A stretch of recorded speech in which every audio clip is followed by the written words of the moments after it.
pissed in cup. He did what in his cup? Okay, so I'm a little embarrassed to admit this personally, but I really like the first Cars movie. No. No. No, no, no, no. This is a movie, and the entire series in general, now that I think of it, that aren't really looked at in a very high light. And I'll just say right now, I completely get it. Heck, I'll even say that Cars 2 and 3 are pretty weak Pixar movies. But the original Cars from 2006 is a movie I always had a soft spot for. Like, sure, when you really look at it, it's pretty cliched and it's a typical sports type movie. But I really like this story. The characters are pretty memorable. I really like the atmosphere. The movie looks really good. Then the themes I think are really well done. And I'm not at all into stuff like NASCAR or anything like that, but I enjoy this movie. It's just a really wholesome movie to watch. I don't know, maybe it's just my nostalgia getting in the way since I did watch this movie quite a bit back then, and I don't know if I would put this in my top 5 favorite Pixar movies or anything like that, but I still really enjoy this film and I think it still holds up pretty well. Also, on a side note, the ending scene of the final race is legit one of my favorite moments in any animated film, just saying. Although I do have to mention this, since I do find it pretty interesting. So, what if I told you that Cars could have been Pixar's last film with Disney? What? Yeah, so before the release of this movie, Disney and Pixar's relationship was pretty rocky. Lots of disagreements between both Disney and Pixar on their contract together, and in 2004, Pixar announced they would not renew their agreement with Disney. In fact, in some ways, this feud between Disney and Pixar is thought to be the reason why the original Cars was delayed. In fact, on the back of the manual of the first Incredibles game, you could actually see the original release date of the first Cars game. Now, eventually, Pixar and Disney's relationship would be fixed up when Bob Iger became president of Disney, and Pixar was ultimately bought by Disney, but can you imagine if Cars was the last ever film Pixar did with Disney? That would be something. And I didn't even go into the Circle 7 animation stuff, since that's a little beyond the scope of this video. But anyways, sorry for that long tangent, but back to Cars. So of course we have another video game, and I have a lot of history with this one in particular. Of all the Pixar games in this marathon, this is the game I have the most memories with. This was one of the most played games on the Gamecube for me. I just loved playing through it. I even had some experience with the Xbox version too. I remember at my old dentist there used to be 2 kiosks, one with a Nintendo 64 with Mario 64, and the other was an original Xbox with Cars. That was like one of the first times I've ever played with an original Xbox, and every time I went to that dentist as a kid, I always looked forward to playing it. Then Mario 64 as well, obviously. So yeah, I loved this game back then, and I'll just say right now, if you want me to save you some time, but I still love this game, so like the Toy Story 2 video, prepare for a lot of gushing. So what's the background of this game, you may be wondering? Well, Cars was actually not developed by Heavy Iron, but instead by Rainbow Studios, a company owned by THQ. You probably would know them best for games like Motocross Madness and MX vs. ATV, though they did also do Deadly Creatures on the Wii and Star Wars Racer Revenge on PS2. Yeah, remember those 2 games? So of course the Cars game was released around the time of the movie, and oh, there's a lot of systems this time. Okay, so it came out on the GameCube, the PS2, original Xbox, and PC, with the PC version being ported by Beanox, and later in 2006 it was released on the Xbox 360, and was actually a launch title for the Nintendo Wii, which that version was handled by Incinerator Studios. Yeah, that's a lot of versions this time, but hey, we're finally at the 7th generation of consoles, so that's pretty cool. No PS3 version though, is the only 7th gen system to not get this game. Though the PS2 version of Cars is on the PS3 store, so I guess technically you can say there's a PS3 version of Cars, I guess. But for this video, I did 2 playthroughs of the original Xbox and the Xbox 360 versions, and I played some of the Gamecube version as well, since that was my first version of the game. Yes, I seriously played the same game on original Xbox and Xbox 360. I think I'm a little crazy. But yeah, let's get into it and I'll tell you why I still enjoy this game. And I know this may be a bad time right now, but you owe me $32,000 in legal fees. What? It already feels like I'm back in the 2000s. So we have a few modes we can look at, but we'll primarily look at the story mode. Before you begin, you have the choice between compact and full-size mode. Full size is the complete game with every mission, while compact mode is much more truncated and you only do about half of the missions. It was pretty cool to experience compact mode for the first time, since before then I never actually tried it before, so it's kind of cool to see how it is. But like, yeah, some of the story doesn't even happen in compact mode. Like, you don't even confront Chick after he sabotages Lightning's stuff. Oh yeah, the story. So, unlike other Pixar games, this actually takes place after the events of the movie. Though all it really amounts to though is Lightning training for the next Piston Cup and just kinda chilling with the residents of Radiator Springs, with a few newcomers here and there that apparently were characters originally for the first movie. But that's pretty much it though. There is a subplot near the very end of the game about Chick hiring the delinquent road hazards to sabotage Lightning's stuff. Otherwise, it's just a chill story about Lightning hanging out with the people of Radiator Springs and training for the Piston Cup. And even though it's a pretty minimalistic story, the dialogue and cutscenes are really fun, especially since, believe it or not, they got every single voice actor from the movie to reprise their roles. Yeah, no replacements here. Every single actor from the movie reprises their roles in the game. So you got Owen Wilson, Larry the Cable Guy, Bonnie Hunt, John Ratzenberg, Michael Keaton, even Paul Newman is back for this game. That's pretty awesome they got everyone back. And they do a pretty great job as they did in the film. And they make the cutscenes a really fun watch. Think I got the hang of it? You sure do, Mr.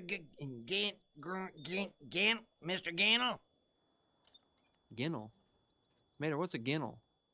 It's your name backwards. Hello? Mater, my name's not Litnig. You're not so good with the whole spelling thing, are you? The game looks pretty nice on all systems. Models and environments are pretty good. I'd say it captures the movie's setting and characters pretty well. The colors are a bit dull, but otherwise it's one of the better looking Pixar games. The music though is awesome. Lots of great tracks here that just slap so hard. We even got some licensed songs in here too. I'm not playing any of them, of course, since I don't want to get stabbed with a copyright strike, but give this soundtrack a listen. It's great stuff. Also, I love that you can change what songs you want to play in the story mode. That's really cool. So, what we have here is an open world racing game. If you played other sandbox games, this should sound familiar. There are 3 different types of events to do: the road races, which are pretty self-explanatory, and the minigames, which vary, and the Piston Cup races, which are always at the end of a chapter. Let's start with the road races first. And firstly, I think the controls are really good. It's typical racing controls, so everything you expect from a racing game is here, and I think the physics are pretty alright too. Like, they do take a bit to get used to. It's a little more floaty than a typical racing game, but once you get used to it, it's not bad. Although, to get into version differences a little earlier than usual, on the Xbox 360, maybe it was just me, but the physics felt noticeably worse than the 6th gen versions. Like, drifting felt really slippery, which was not a problem on either the Xbox or Gamecube versions I played. So I don't really get what happened here. I mean, it's still perfectly playable on 360, but I definitely think the 6th gen versions play a little smoother. Also, you can drive backwards, which is like amazing. No joke, I love this feature. But the tracks are pretty fun. They aren't anything groundbreaking, and heck, there isn't even a whole lot of variety to them, but they were really fun, and they do get a bit harder as they go on. There's even monster truck racing. Monster Truck Lightning McQueen is kind of cursed looking, not gonna lie, but hey, it's there if you love monster trucks. The Piston Cup races, though, I'm a little mixed on. On the one hand, I actually do like having to stop to fix your tires with this fun little mini game, and I like the epicness these tracks invoke, but they just take so long to finish. Like, I know these races are supposed to be long in real life, but still, like, after the 8th lap, I just want it to end already. But otherwise, I think the racing is really good. Like, I do think they are a little too easy for a few of them. In fact, I would recommend doing the hard mode of this game by naming your profile champion if you want the game to be a little bit more challenging.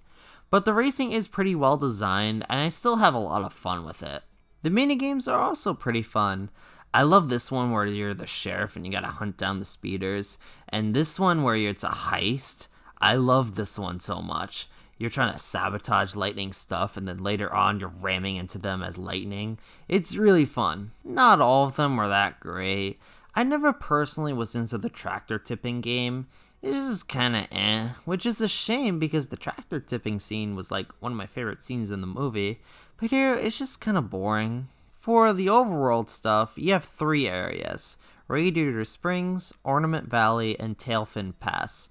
Radiator Springs is the area you're going to be spending the most time with, and it's pretty simple to navigate through. Ornament Valley is surprisingly pretty small. I'm honestly kind of surprised it wasn't just part of Radiator Springs. I never really liked Tailfin Pass though. Like, I like the look of it, but the roads are really confusing, and even with the map, I get pretty lost easily here. Definitely my least favorite area to drive through, but thankfully you won't be going here too much. Also, kind of a small complaint here, but on the map where an event marker is not colored in, they indicate you haven't beaten it yet, but when they are colored in, that means that's been beaten.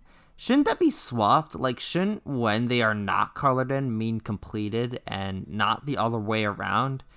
That's kind of confusing. Did that sentence even make any sense? That sounded a lot better in my head. If you're a completionist, you can also explore a little bit and find these postcards, which pretty much act as your collectible for the game. And of course, on the 360, you got achievements, which are pretty easy to do actually. I rarely get all the achievements for a game, but for here, I actually managed to get all of them. With the exception of a few events, you can only play as Lightning McQueen for the story mode. But at least you can get some skins, though some do look better than others. If you are playing the arcade mode though, you can play as the other characters, and even unlock some skins for them as well. By scoring points in the story mode, you can spend them on characters for the arcade mode, skins, concept art, tracks, deleted scenes, and some other goodies too. They are really interesting to look at too, and there's even another cool little behind the scenes for this game like what the Incredibles games had. But to get back to the characters for a second, while it is really cool to play as them in the arcade mode, even characters that don't even appear in story mode, weirdly, not all the characters are playable in races, and not all the characters are playable in the Piston Cups. Some can only be played in the Piston Cup races, and some can only play in the regular races, which is odd, but hey, at least you can play as characters like the King and Doc in this mode. And of course, you could play multiplayer, which is only 2 players? Why only 2 players? Like, that's kind of lame. Even the Xbox 360 version is only 2 players. Racing games always had 4 players. Having only 2 is a bit dumb. And of course in the arcade mode you could replay all the events from the story.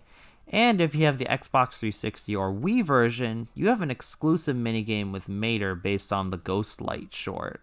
It's nothing too special honestly, but hey, it's kind of cool they had something based off the short. But to get into some more version differences, like I said before, I do think the Gamecube / original Xbox versions control a little better than the 360 one. However, graphically, the Xbox 360 absolutely beats both versions. Better lighting, better models, everything looks a lot better on 360. Though another quirk I noticed on it is that the audio doesn't play sometimes and it is kind of glitchy, which is weird since the other versions didn't have this issue. If I were to say which version to go with, well, honestly any version works just fine. If you want the best playing version, try one of the 6th gen versions. But if you want the best looking version, then get the Xbox 360 version, especially if you're an achievement hunter. Although, as a fair warning, while I don't have any experience with it, I have heard that the Steam version is pretty buggy, so try and stick to the other versions if possible. And, well, I still love this game. Like, at its core, there are probably much better racing games out there, like Need for Speed, Forza, and of course, if we're counting kart racers, you got Mario Kart and Crash Team Racing absolutely beating it. But, as a licensed racing game, this is probably the best licensed racing game I've ever played. It captures the movie really well. The racing, while I do understand does take a bit to get used to, is still really fun. The overworld is a really cool addition. The minigames are fun. The soundtrack is great stuff. And it's just a really great racing game. I'm not saying it's a perfect game, far from it. I think it's too easy at points. The track variety could be better. The Piston Cup races are just kind of okay. And lastly, while I do personally really love the first Cars movie, I know it's not one a lot of people are big fans of, so it's a little tricky to recommend this game to everyone because of that. But hey, I totally understand where you guys are coming from. No worries at all. But otherwise, I don't even consider myself a big fan of the Cars franchise, but I would absolutely recommend checking this game out. It's a fun time from beginning to end, and it's pretty easy and cheap game to get your hands on nowadays. I mean, look at how many versions exist. Also, before anyone asks, I am aware this game did get 2 direct sequels that share the same gameplay as this, but we'll save those for another time. And as for Cars 2 and 3's video games, I will be covering them in this marathon. But that's all for today's video. The next Pixar game we'll be taking a look at are both games based on the 2007 film Ratatouille. And yes, I did say both games. I'll elaborate more in the next video about that. But if you like this video, hit that like button. And if you're new to this channel, don't forget to hit that subscribe button to stay updated. Also, don't forget to follow me on Twitter for updates and whatever else I've been up to. Also, let me know if you've ever played the original Cars game. I'm interested to see if you guys still remember this game. But anyways, I hope you all have an amazing day and take care. Bye!